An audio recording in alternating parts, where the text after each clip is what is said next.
Pendant que l'Europe du XIIe siècle s'enlisait dans les ténèbres de l'obscurantisme, une ville algérienne irradiait le bassin méditerranéen de sa lumière intellectuelle. Bougie, l'actuelle Béjaïa. Son nom, déformé par les marchands européens éblouis par ses chandelles en cire d'abeille, deviendra le mot bougie en français. Un hommage involontaire à son génie artisanal. Mais Béjaïa n'était pas qu'une cité commerçante. C'était un foyer intellectuel où se croisaient savants, astronomes et mathématiciens.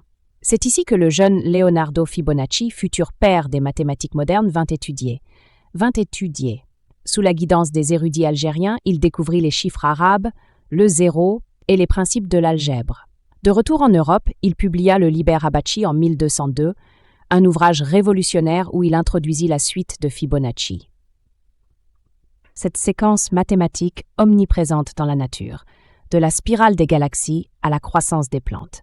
Mais surtout, il imposa les chiffres arabes, jetant les bases de la finance moderne, de l'ingénierie et même de l'informatique. Le paradoxe est saisissant. La suite de Fibonacci, enseignée aujourd'hui dans toutes les universités occidentales, est le fruit direct des savoirs puisés à Béjaïa. Sans cette ville algérienne, l'Europe serait restée prisonnière des chiffres romains et de leurs calculs archaïques. Pourtant, ceux qui méprisent l'Algérie précoloniale utilisent chaque jour cet héritage. Leur système bancaire, leurs algorithmes, leurs mots même pour désigner une simple chandelle. Tout est né ici. Comment osent-ils parler de vide alors que leur propre découverte repose sur le savoir algérien?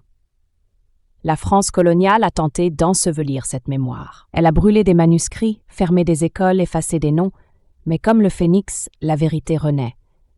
Béjaïa n'est pas qu'une ville. C'est un symbole éclatant de ce que l'Algérie a offert au monde, malgré les tentatives de l'effacer.